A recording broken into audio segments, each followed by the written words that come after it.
Hi, everybody. I am Susan Gerbic, and welcome. We have just been chatting about how we're just now getting caught up on our sleep after attending CSICon 2023 in Las Vegas at the Flamingo Hotel.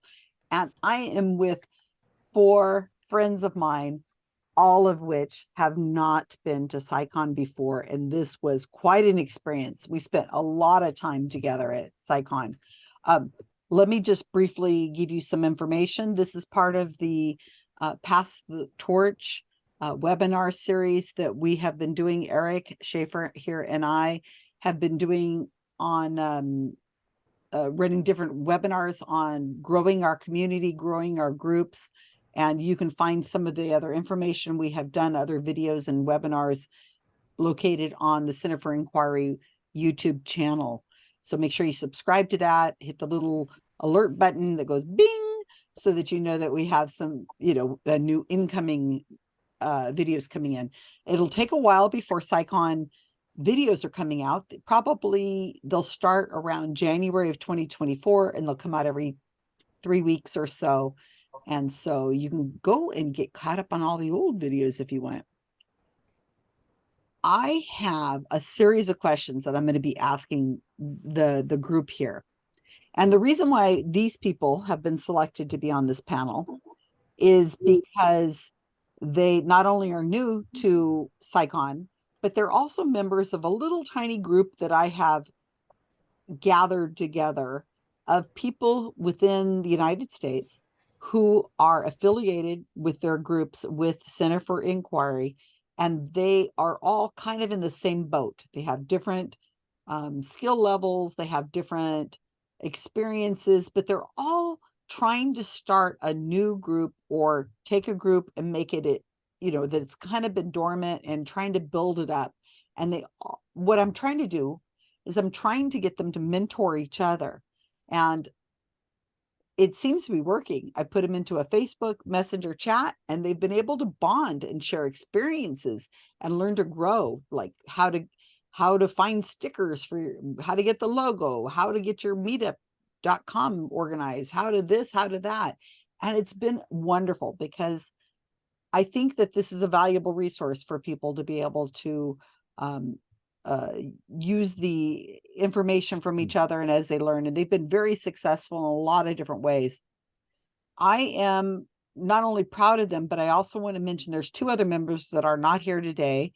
And that is Brandy Perney, who is from the Las Vegas Society of Skeptics, and she's been to CSICon many times before. Well, because she's in Vegas, it's easier.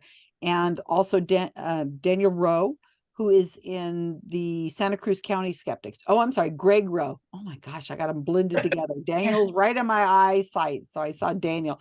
So it's Greg Rowe. Sorry, Greg, ROE. So those two members are not here today, but they are in my little group where we're learning to mentor each other and to build relationships, because I think we're stronger together than we are trying to do this one-on-one with each other. If you want to join up and be mentored by me, and I say that lightheartedly because I need the mentoring as much as anybody, more than mentoring, I'm more facilitating. You can reach out to Eric Schaefer, who's here. You can write to us at info@centerforinquiry.org. That's the easiest way to get a hold of Eric, or you can contact me by email, Susan Gerbic at gmail.com, or reach out to me on Facebook.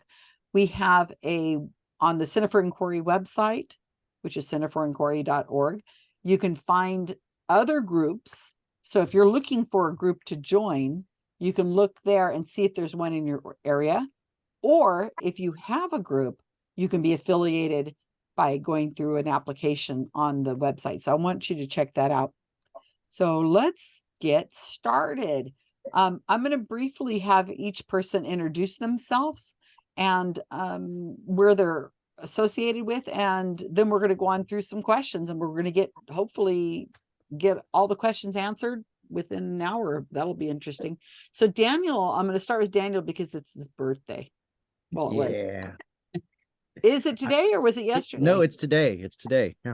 Yep. Oh, happy So we'll birthday. start with the Ah, birthday well, thank boy. you. Go ahead, Thank you. Daniel. Well, I'm Daniel Reed, and I'm with the West Virginia Skeptics Society. And, happy to be here, Brand spanking new, right? And how many right? members you got? Well, we have about 5 or 6 that are active. That I would say there are active members. We have in our Facebook group, we have 107 or 109, I think. So the Facebook group, there's people that participate in sporadic things that come from the Facebook group. We've had people travel in from other cities in West Virginia and come into some things that we've done. But there's, like I said, there's like 5 or 6 of us that are active, that are managing websites, that are taking care of Facebook, that are, writing, researching, things like that. And I want to briefly just mention how awesome it is that I think today, was it today? Can you show us that proclamation? Oh, it was actually, I got it in the mail yesterday. Skeptics, they have to be exact. Isn't that funny how we are? No, it's been 36 hours. No. This is my proclamation that I received yesterday. This is a proclamation by the governor of the state of West Virginia that has designated February 15th as Critical Thinking Awareness Day. So just happy a with that. little thing like that his group has done, it's just little. Just And a then little thing. and on. You just gave a talk to a bunch of school kids about Critical thinking. Yeah, I did thinking today. I talked about the kids had to select which sessions they were going to go to. I had about 130 different kids. I did like 8 or 9 different sessions today on critical thinking, and I called it myth busting. So we looked at things like Bigfoot, UFOs, Loch Ness monster, those sorts of things, and talked about what is evidence and what's good evidence and what actually constitutes scientific evidence. So yeah, did that today. So my voice, if it's a little hoarse, that's why I did it all day long. So well, I'm so proud of you. So I'm not going to make you guys all do that same kind of thing, but Eric, why don't you go next, since you're the official CFI representative here today? Sure thing. Yeah, my name is Eric Shaver. I'm the outreach coordinator at the Center for Inquiry. Work here in the headquarters in Amherst, New York. And I've been working with Susan for the better part of the last year to build up this Pass the Torch project, which, we're doing, as Susan mentioned, these webinars. We've got some resources online for groups to use, and a biweekly newsletter that we've been putting out that's kind of compiling activities that our groups are doing. Some of the resources that we've created, our speakers bureau, or spotlighting different speakers that we can make available to your groups in person and virtually, and highlighting the success that our groups are having. And we actually put a newsletter out this morning, and we had a section in there about Daniel's proclamations. We were happy to be able to share that success and show other groups what success looks like, what we're able to accomplish as a movement. So I'm really excited to, not only share my experience with CSICon. It was my first time there. I've been at CFI for a little over a year, but I'm really excited to hear about, how this group responded to their first CSICon, because these are our group leaders. These are the people out there doing the work that we're trying to build. And we want this sort of webinar to be something we can share with other group leaders so that they can see why something like CSICon would be valuable to them. So I'm really excited to talk to you all tonight. Yeah, it's exciting, huh?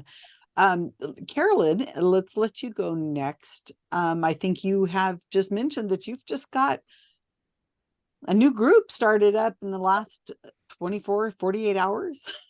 Give us a little info about who you are and what's going on. Okay, so I'm Carolyn Doherty, and we just started a Rational Roundtable actually a couple months ago. We are a subgroup of the Stockton area atheists and freethinkers. Actually, this was my second time going to CSICon, and my first time last year, I was actually motivated to let's do something instead of just talking, kind of preaching to the choir type thing and talking in our own little bubbles. I wanted to get out and do something. So with the help of David Diskin and the Stockton Atheists, we went ahead and we went forth and got a group going. I should mention Stockton's in California for those of Yes, you Stockton, watching from California. around the world. We have an audience of millions all around the world. Hello, world. Shane, so tell us a little bit about what your group is and where you're at. You've got the awesomest shirt logos. Yep. No, not that one. So tell us what that says in real life, because you just flashed everybody. It's Salt Lake, Utah. Why would you think it said? I'm Beehive Skeptics, Shane Smith. I'm trying to start a group overall in Utah. I'm seeing if I can get away with having subgroups for every county, so on and so forth. We're just starting. So far, it's just me doing all the legwork. It's hard. Contact me if you want to help. Yeah, it is a lot of work, right? Yeah, but we have a podcast going on that we just started. Episode 7's coming out tomorrow. About food, and let's see. My overall focus has been investigations and just getting out there and letting people know that skeptics exist. Yeah, it's really exciting, Eric. These group of all these 5 different people who are a member of this little tiny group that we formed, they all have different experiences. They all are trying different avenues to grow their community and to get things done. And it's really exciting to watch them because they mentor each other. Like I said, they give suggestions to each other, and somebody says, "Oh, I never thought of it that way. Here, let me try this." Or, and it's, I could step out of this group and they would do just fine. And it's really a nice way of feeling like we're growing with the community, and they're not alone because they're able to bond. And all of you guys met at CSICon. So that would, because we had the chatter going for a while beforehand. Once we got to CSICon, and I thought that was kind of funny, is because as you guys are talking to each other in the chat, and I'm also including Greg and Brandy, they all had kind of this like, "Oh, I hope to meet you and I hope to see you there at CSICon." There was no avoiding anybody. I mean, there was no avoiding each other. It was 525 people, I believe, were at CSICon this year. And that felt still like a small little community. Let me ask you guys. So let's start with Carolyn, because you have been to CSICon before, but this is your first time as more or less a kind of a group leader. What was it you were really looking forward to most before you got to CSICon? Just meeting, old friends and meeting up with new friends, especially the people in this group, and just being able to share ideas in person. And, at your table, it was great to see what people brought, between the stickers and bookmarks and things like that, and just getting great ideas. And also the lectures. I mean, we got great information from the lectures that we could bring back to our groups, and the fun workshops as well. So yeah, it was intense. It was a lot of fun. So what Carolyn's talking about is I had a table, 2 tables actually, in the book room, and it was free to put whatever swag the different groups had. And we had all kinds of content on there. People would come by and they would ask questions. So Shane, what were you looking forward to before going to CSICon? So when you said how many people were showing up, I was like, oh my gosh, I get to rub shoulders with all the greats, right? And my wife, who was coming along with me, she was like, no, none of this. Bill Nye is not going to just be walking around in the hallways. Richard Dawkins is not going to be out with the common people. He'll be, have secret entrances in or something like that. And I was like, no, the helicopter will descend. Like a small group, So like I was excited about being able to, for example, run into Bill Nye in the hallway. I was like, that might happen, and it did. It was pretty exciting. Daniel, what were you looking forward to before? The same kind of thing. The parasocial relationships that we have, where we're just connecting online, and actually meeting people that I've just, like you guys and folks that I Adrian Hill, John Guy, different folks that I've interacted with virtually, but never talked to in person, and that was really cool. I really it just it the thing that well, I'm sorry, I was going to jump ahead. The thing that just overwhelmed me was how friendly everyone was and how great that was, and it was a really great positive experience. Yeah. Okay, Eric, what were you looking forward to? What were your expectations? Because you had a different role than the rest of us. We got to actually enjoy the CSICon experience. What were you knew that this is going to be some pressure on you. You're muted.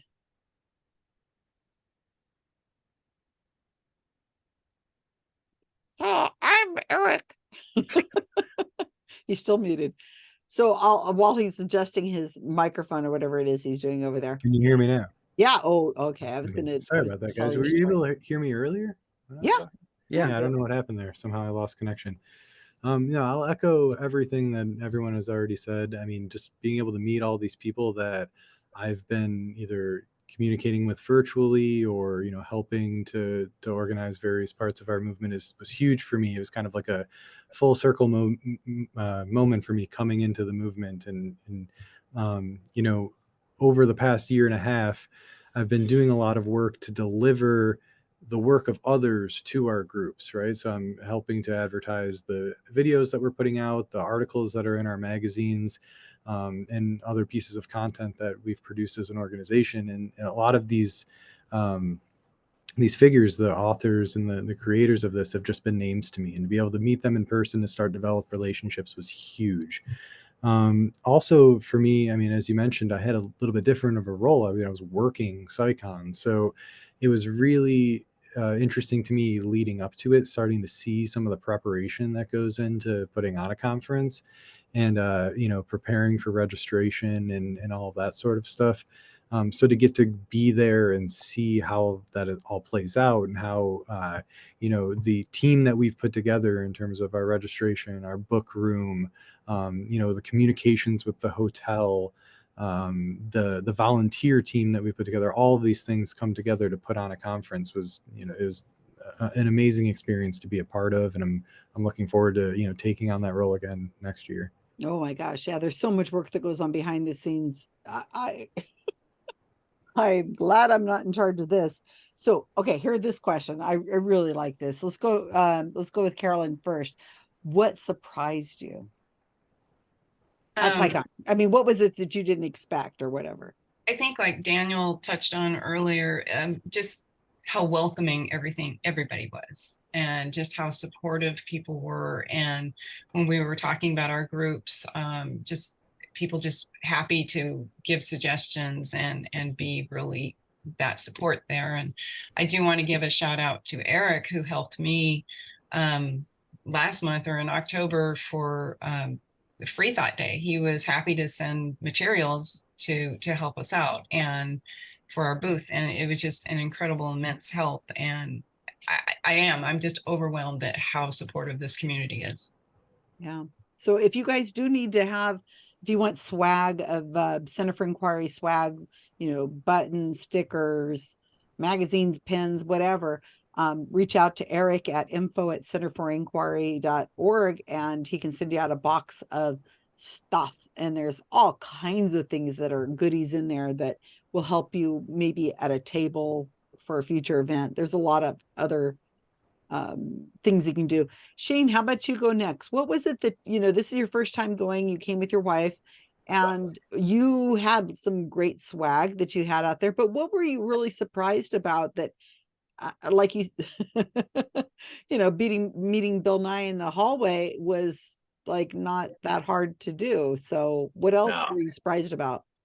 Okay, so I told you how I was mostly interested in the investigations, right? And that's like what excites me. And I got so being able to sit down and consult with Kenny Biddle, Jim Underdown, and then you saw me in that heated conversation with Richard Saunders, and Ross Blotcher. It's just them being open to actually having discussions about what I'm trying to do with my group. Like I got Jim Underdown to to agree to let me do some preliminary investigations here in Utah for the $500,000 challenge, right? And he's just, oh yeah, sure, no problem. And then working with Richard Saunders to kind of recreate his psychic tracker that he's doing for the Australia project. And he like got excited and sat there and showed me, this is how we're doing it, and here's the spreadsheet and all this stuff. And just how open everyone was to talk about that. And my excitement, because to me, these are celebrities. These are high, like my wife is like, I have no idea who any of these people are. I'm like, that's Richard Saunders. So excited. It was pretty exciting. Daniel, what do you think?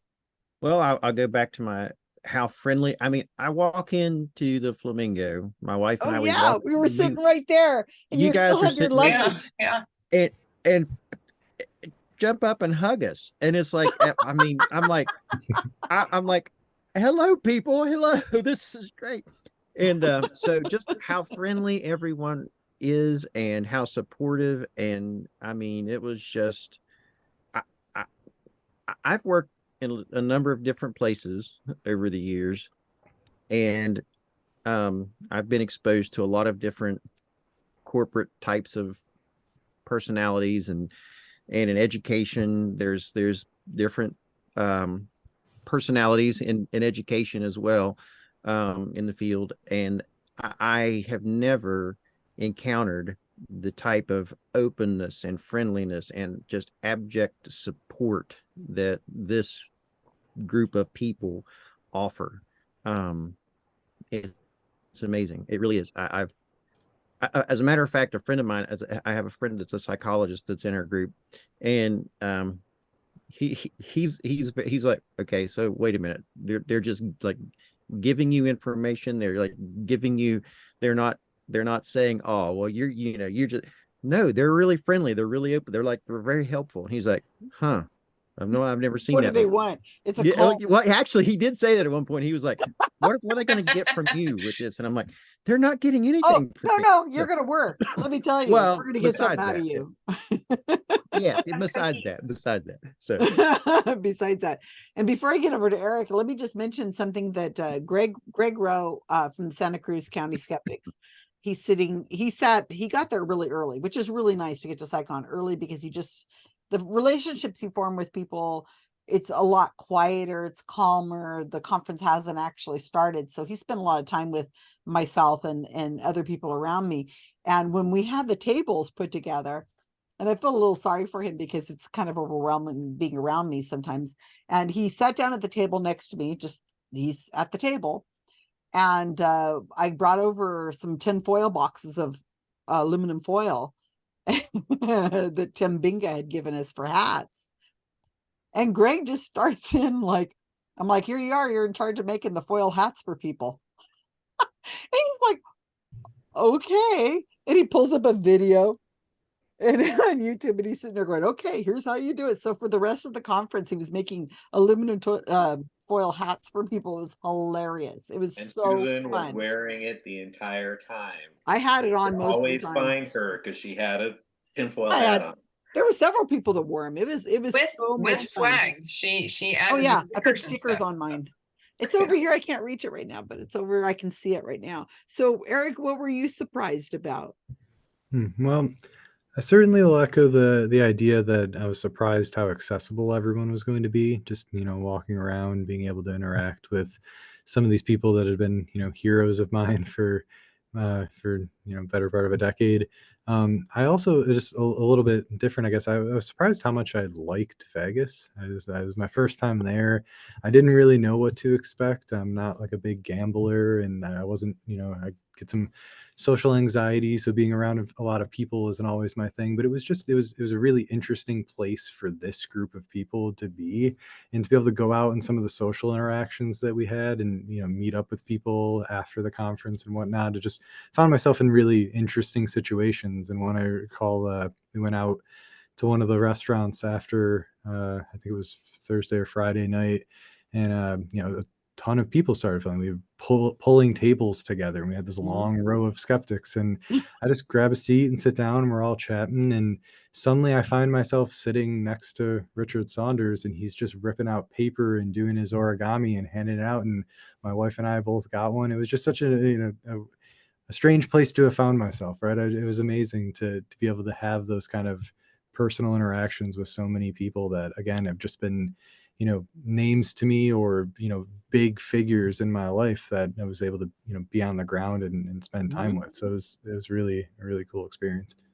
Oh, yeah, absolutely. So, okay, so now this is kind of a long question, so I'm going to try to have you guys sum this up so I can get to a few more questions. So try to figure out how you're going to condense this. Daniel, maybe you can start. Let's see. What did you learn?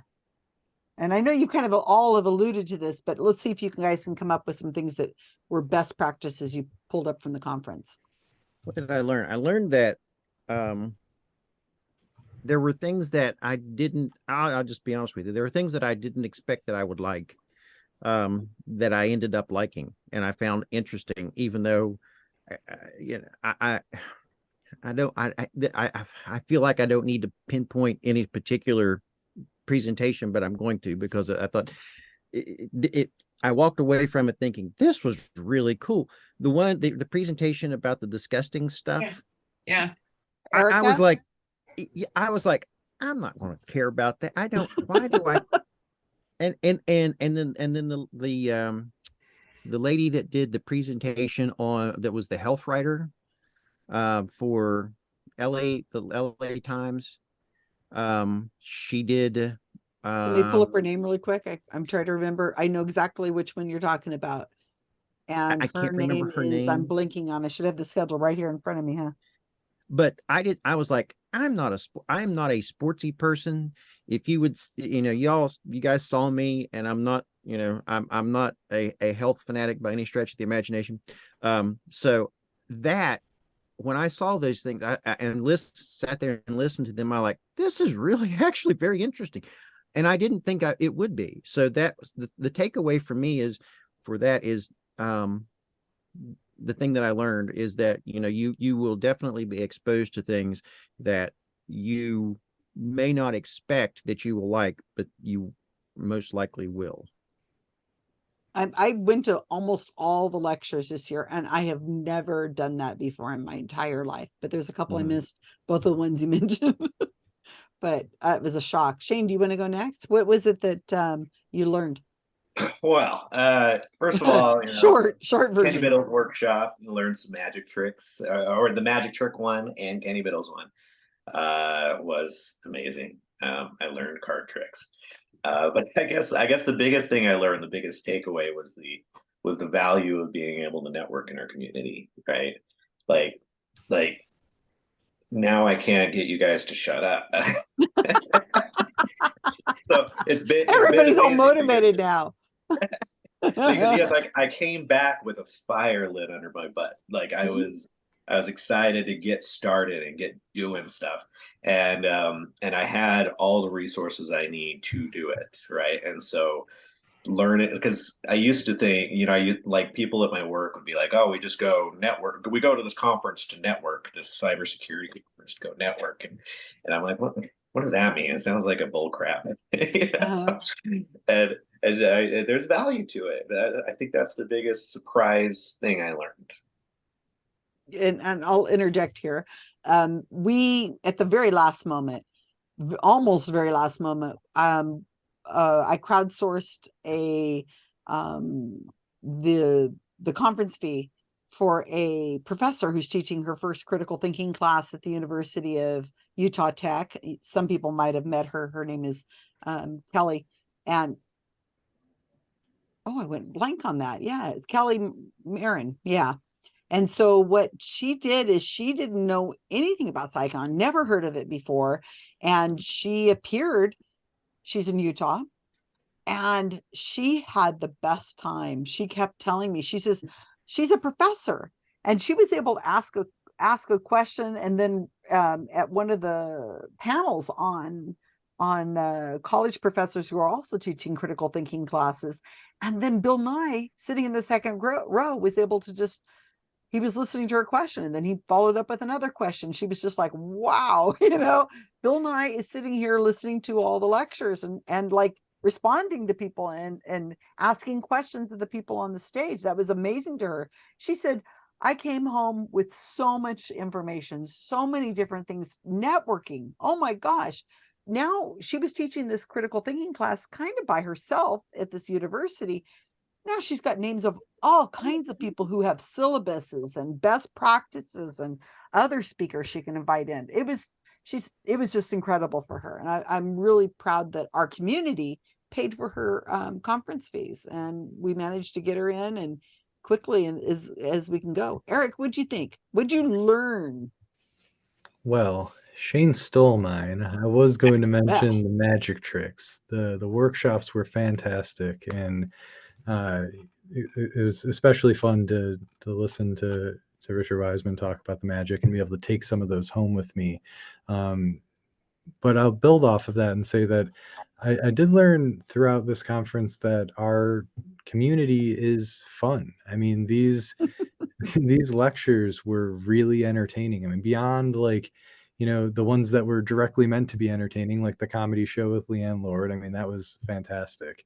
But there was a lot of comedy built into a lot of these lectures. They kept your attention by, creating that human connection by making jokes, by referencing things in pop culture. And I was a little bit surprised with that. I mean, leading up to this, I was telling a lot of friends and family that I was going to CSICon and trying to explain what it was, and saying it's a science conference, it's a bunch of skeptics, we're going to be talking about these issues and whatnot. And there were some people that I know who are interested in these topics that thought that was interesting, but otherwise it's kind of just shrugged off like, oh, that sounds cool. But I didn't really know how to sell it to them as something that would be worth going out to and something fun if you're not specifically interested in one of the topics that we're going to talk about. And I think I learned that this is generally appealing to a wide audience. I think a lot of people could come to this and not only come out and learn a lot, but to have a really good time doing it. I'm glad you said that because I hadn't thought of that aspect before. There's a lot of humor, not only with Leanne Lord, who was giving a talk, but I was shocked. I had no idea that Stephen Hupp, who's our new editor of Skeptical Inquirer magazine, was so funny. And of course, we had George Robb as our MC, and he's hilarious. And there was, yeah, you're right. There was humor throughout the entire conference, except for Eugenie Scott, whose talk was so sad about what's going on in the world. But she was a lot of fun herself, and some of the memes that were going on concerning Eugenie Scott throughout the day. You guys will have to read my article. It's coming out in the next couple of weeks about Eugenie Scott to know what I'm talking about. Carolyn, what did you learn? What can you add? Just to add to what other people said, because I agree with everyone here. But like Bill Nye had said in his talk that, we're at a real critical point in history right now. And, but like he said, we can do something about it. We can, if we pool our resources together and we, get out of our bubbles and talk to people.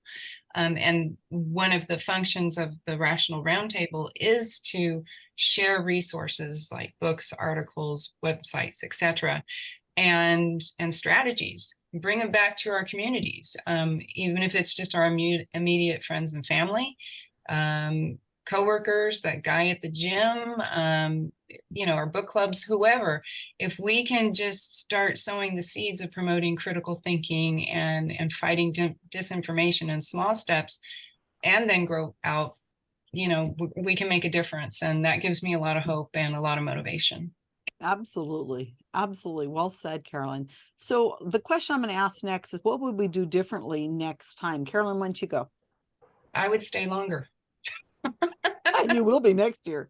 Next year I will. Yeah, you skipped out on a Sunday. Yeah, I had to leave. I had to leave Saturday morning. But you did show up a little early, didn't you? I did show up a little early, and it was fun. Like you said, I got to hang out with you and a bunch of people on Wednesday evening. It was hilarious. We started out with a table of 8, and then ended up with a Yeah. table of 22. And kept walking off and grabbing more people, Yeah, bringing them back. it And I was- would just kept bringing them back, and we got to 22. That was so yeah, funny. it was great. And so yes, I definitely am planning to stay on longer, get more lectures in, meet more people, get more ideas.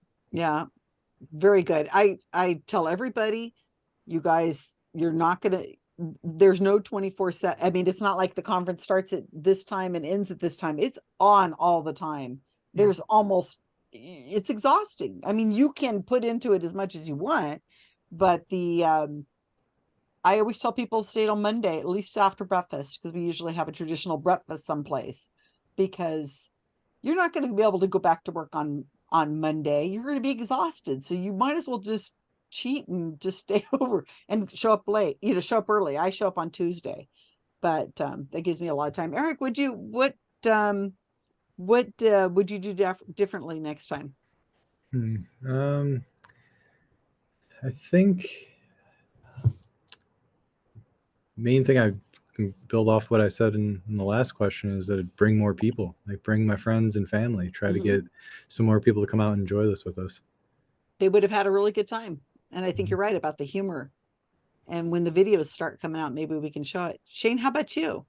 What would you do differently? Yeah, I got two things. Number one, my plane came in at 8 o'clock in the morning on Thursday, and it was a rush coming in to make any vittles. Eric there was stopping me at the door. Wait, where's your ticket? Like They'll take you down. They'll take you down. Watch out, Shane. Yeah. So next time, show up either the night before or a little earlier or something like that, because that was hectic in that morning. The second would be I kept going off and doing my own thing. Like, I kept like, oh, I'm in Vegas. I'm going to go enjoy Vegas. And I think next time I'll definitely follow Susan around a little bit more and go hang out, do more of the hangouts and the lunches together and all of that. And yeah, show up early or stay late and do the Vegas stuff. But oh my gosh, it's all about us, the people you meet, and they're doing stuff. I got there early and I went to the pinball museum. So yeah, great advice. Daniel, what do you got?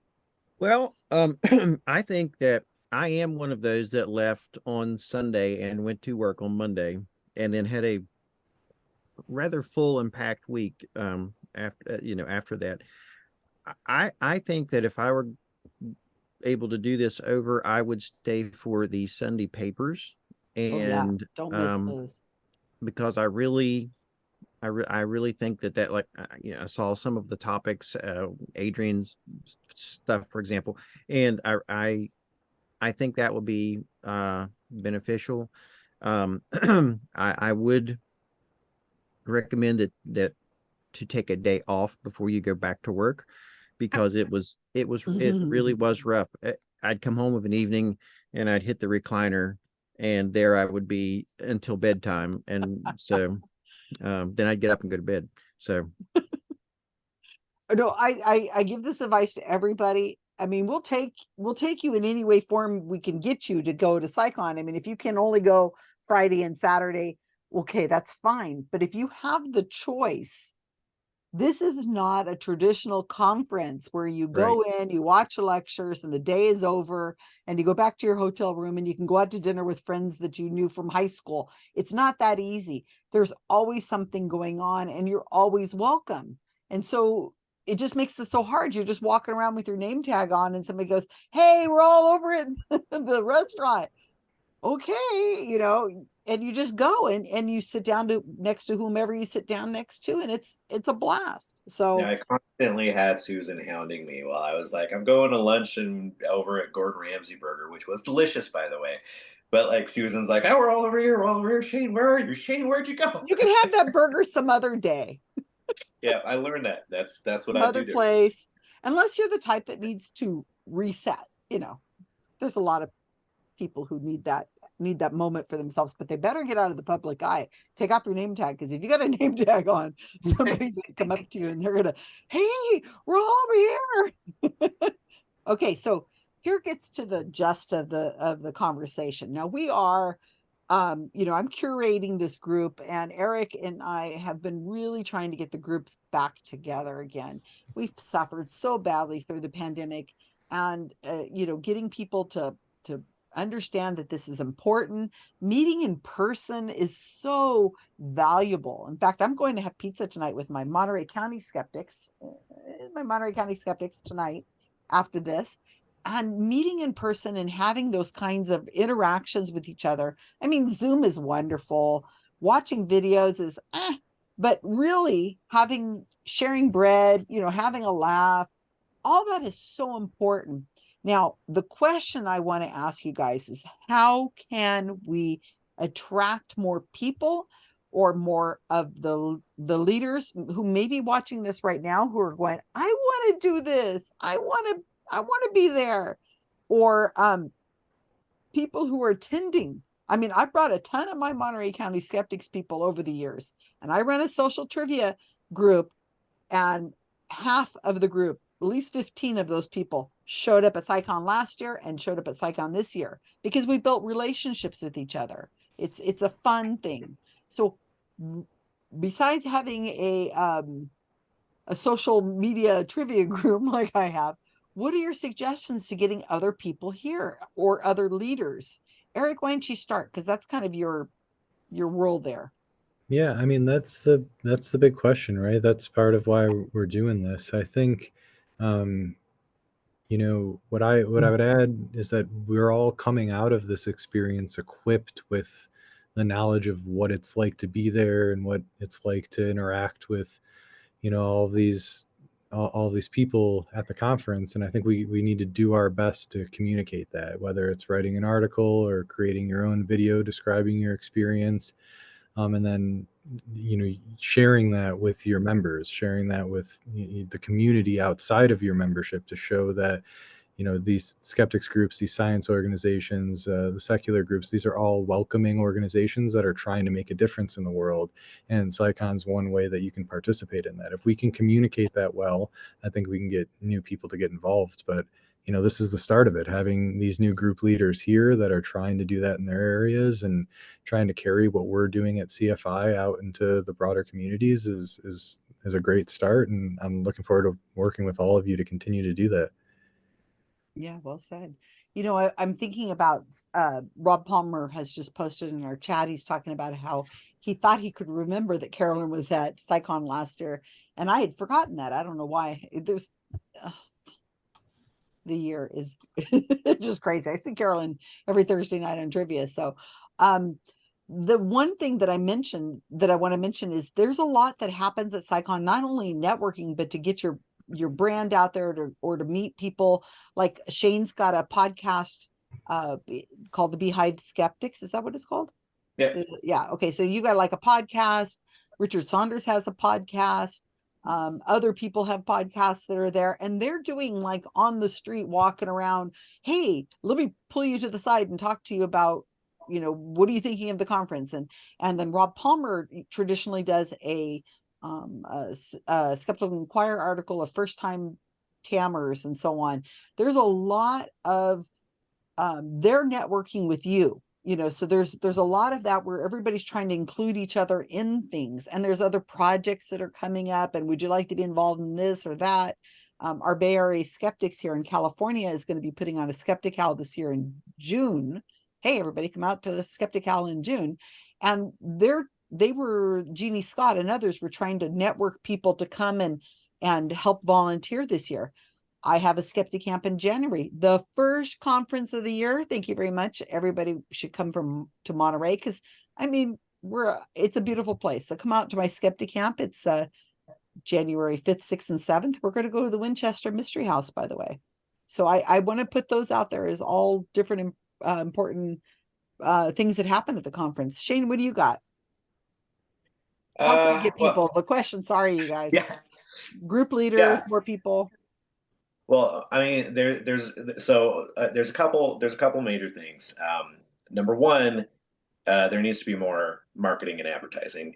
Mm-hmm. One of the big problems we have in Utah that you kind of hit on with Jamie is that, like, my wife, for example, before we met, never even heard the word skeptic. She doesn't even know what it meant, what scientific skepticism was. She didn't know that we exist. My friends, everybody I know, I find I have to start at the base of this is what skepticism is, before we even move on to anything else. And they've just simply never heard of it. And usually I'm the first person they hear it from. And I'm just one person. So if you have the money, put it into marketing, because I think that's what you need. But then number two, I've been an armchair skeptic. I've been wanting to go first to town, then to CSI for years, for 20 some odd years. I've just never had the money. This is the first time that I've actually been financially comfortable enough to actually be able to afford to go. And so we need cheaper options. We just need to find other ways that allow, people with less money to be able to come and actually still benefit.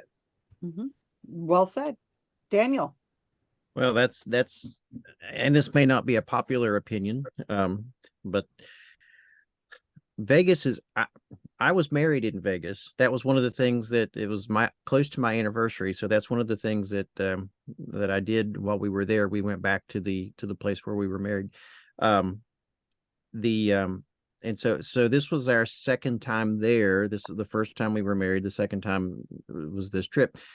I think that if it were in different locations, because if it's, for example, if we have to travel from the East Coast all the way over to Vegas, it may be, you could get more people if it were located in different major cities, so that people that were closer to it, it wouldn't be so prohibitively expensive for folks. Because as Shane said, it's not cheap. Vegas isn't cheap, and the flights there are not cheap. And depending upon, if you get a connecting flight to play with that cost, that difference. But I think that that's one of the things to look at, is maybe moving it to different cities across the country, because not only would it be people not be habituated to, oh, it's Vegas, I've been there, I've done that, I've done the Vegas thing. You could get other people interested in saying, oh, wait, this is in Philadelphia. I've never seen the Liberty Bell before. I've never, or whatever it might be. So things of that nature. I'm making note because I want to address these in a minute, but let me hear what Carolyn has to say. What do you think? So I think continue what we're doing right now. Reach out to each other. For example, for Free Thought Day, I made up an informal coalition of different Northern California skeptic groups. Not everybody could make it to Sacramento, so I just took it upon myself to make a booth up and share everybody's information, so we could attract people to the various areas representing the different Northern California skeptics. So working together, but also being willing to kind of network outside of the skeptic community. Like I was talking earlier, to our different community organizations that we may be involved with. Some of us have a background in education. If we can get into the school districts and promote skepticism, and maybe create junior skeptics groups around, something like that. So be willing to not only just focus on our group, but also focus on other groups, because you never know who might bring a different skill set or perspective, and bring new people in. Absolutely. So I'm a long time, so I'll follow up with some of the suggestions you had, and I'll give you my opinion for what it's worth. We, in 2019, I crowdsourced 19 kids to come to CSICon on a Friday, and we had a bus and everything. I raised $4,000 within 48 hours.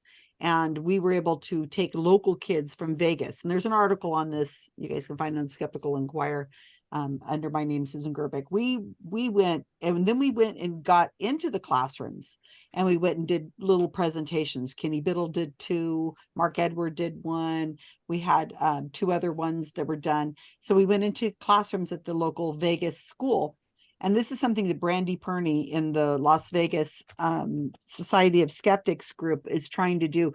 We tried to do that this year. We started months before trying to find locations, the schools that would allow us to come in and either do presentations and to pay for these kids to come to CSICon. And we struggled, absolutely could not get responses from teachers, principals. It was so much work. We had money. I think, I believe the TIES program, Bertha Vasquez had, I think, 100 scholarships for students that were local to be able to attend. And we couldn't hardly give them away because we didn't have a good enough, strong network with the teachers, the schools.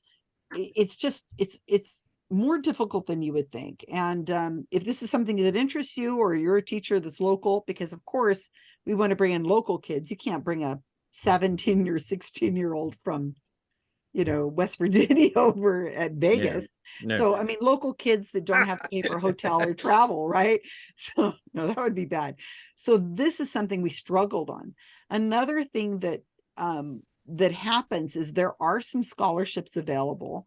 I talked to at least one woman who had everything paid for. She applied for a scholarship from, I can't even remember who it was who was donating the money, but it was a group, and she had her hotel, her travel, everything paid for.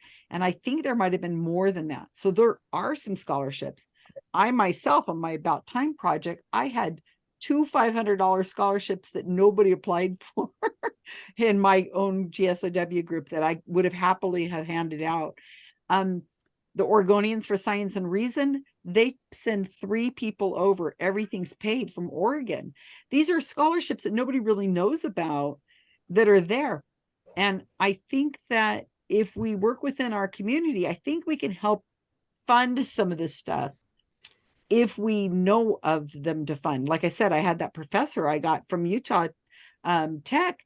We just at the last minute funded her, and that was $400. So there's got to be ways of doing this. It is expensive.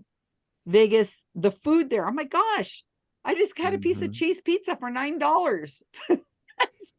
The drinks were like $5 for a soda.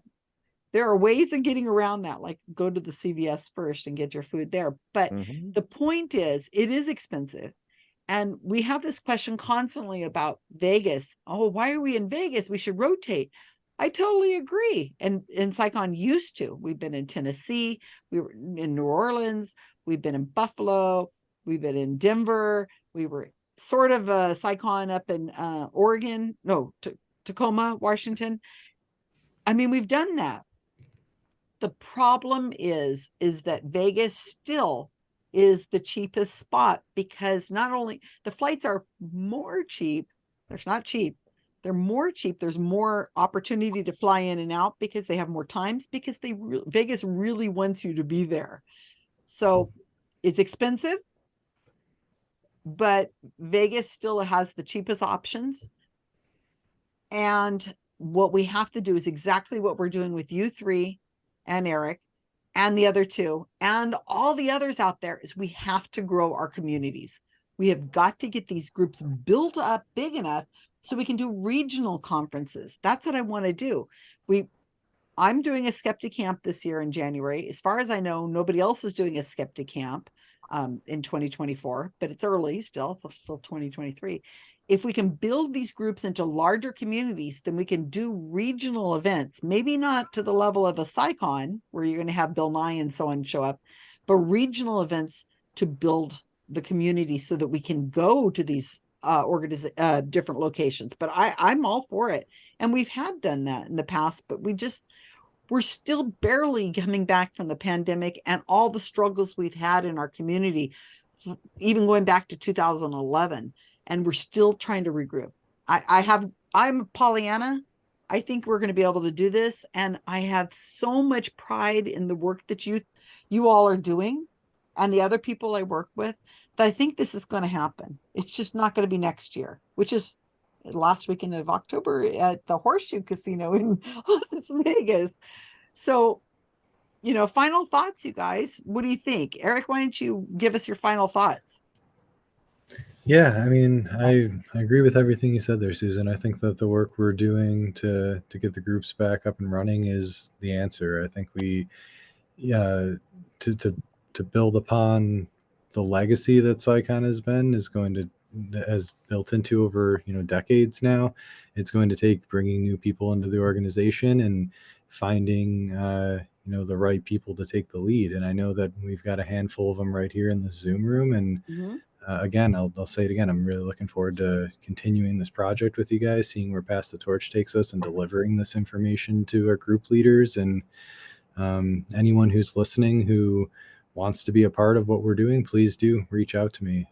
Check out the group's locator page on our website, see what's available in your area, and if you want to start a group to fill in those gaps, let me know and I'll help you out. Excellent. Shane, you got some final thoughts? On CSICon or whatever we had to say?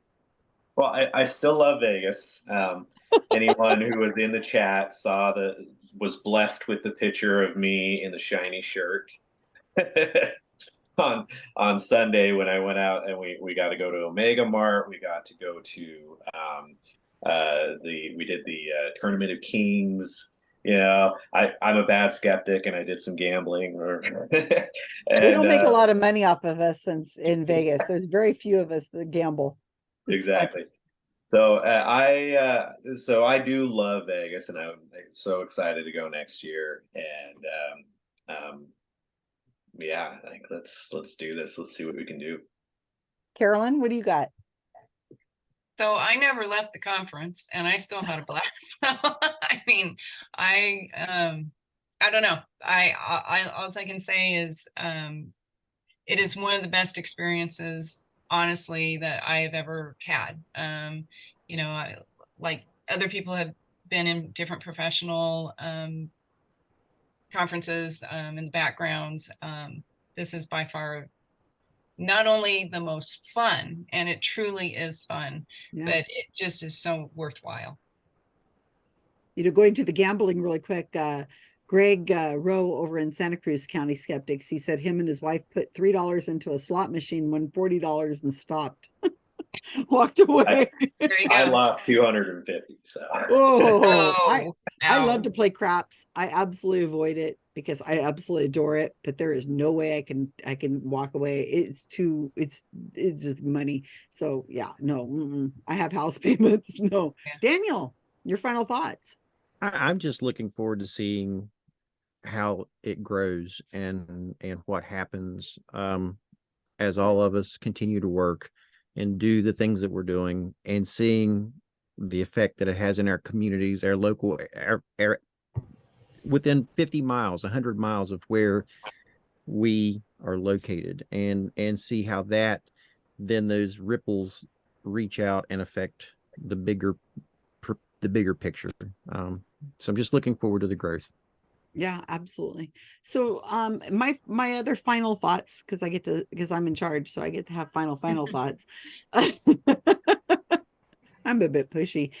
The Sunday papers are not to be missed. They are some of the best of all the conferences I have ever gone to at CSICons. That 15 minutes of terror on the stage, usually by people who are not necessarily normal speakers. It is incredible. And you're speaking in front of 200 or 300, 400 people on Sunday morning, and the topics are diverse.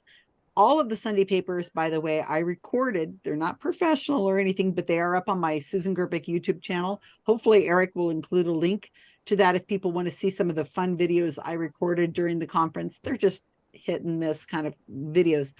But one of the things I was talking to Ray Hall, who curates the Sunday papers, said is that, obviously CSICon's held in October. It's difficult for students and it's difficult for teachers to get away to come to a conference like this, especially if we're asking for extra days.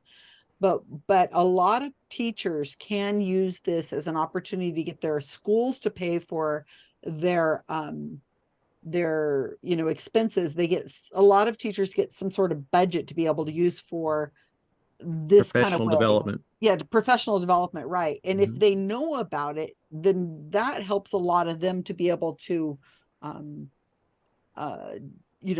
make their money go further. some of the teachers I have seen over the years, Craig Foster, and this year also with Rodney from the university up there in Edmonton, is on Sunday papers. In the past, they'll bring their graduate students with them to help them do the papers, which also helps defray the costs because the university may help pay for that as well. So yeah, it's a problem getting students there, but if there may be ways of finagling it for at least the professors and teachers to be able to get there if you plan ahead of time and get approval.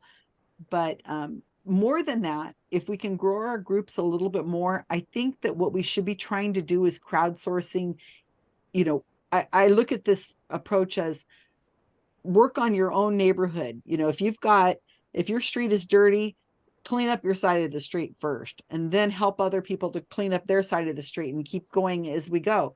And I think if we grow these little small communities, being West Virginia or Utah or Santa Cruz or Las Vegas or in Sacramento or Lodi, wherever we're at, if you can maybe help out, maybe do some kind of fundraiser throughout the year to help scholarships to send one or two people members from your group, knowing fully well that this is a scholarship you're going to help for whatever reason. You know, I don't know if it's a student or if it's just somebody who really would like to go, or a first time. You guys make up your own criteria, but I think we can help crowdsource it, because usually if you join the Facebook group, the CSICon Facebook group, there's a lot of social interaction out there. People will pick you up at the airport. People will share taxis and stuff with you. People will help you out with good ways of getting food so that it's not so expensive. There are people who will room like 2 or 3 people to a room to defray the costs. There's all different little areas we can, if you let others know, help defray the costs to make them not quite so expensive. Because yeah, it's a lot. So I guess that's it, unless anybody has anything else I need to know. I want to thank everybody here for being here today. It was a blast. This is going to go up on our YouTube channel, so make sure you subscribe to Center for Inquiry's YouTube channel. Hit the little bell that goes ding. I don't think it actually goes ding, but hit the little bell so to be notified about when this video comes out, as well as a lot of other videos that we have. Reach out to Eric, reach out to me. Remember, Eric's at Center for Inquiry. info@centerforinquiry.org. And you can get a hold of any of these people here in this group. I'm sure they'd be very happy to be able to, if you have suggestions, or if you have need help, or something they've said has inspired you and you just want to reach out to them, please do so. Bye, everybody. See ya. See you Have a good soon. night. Thank you.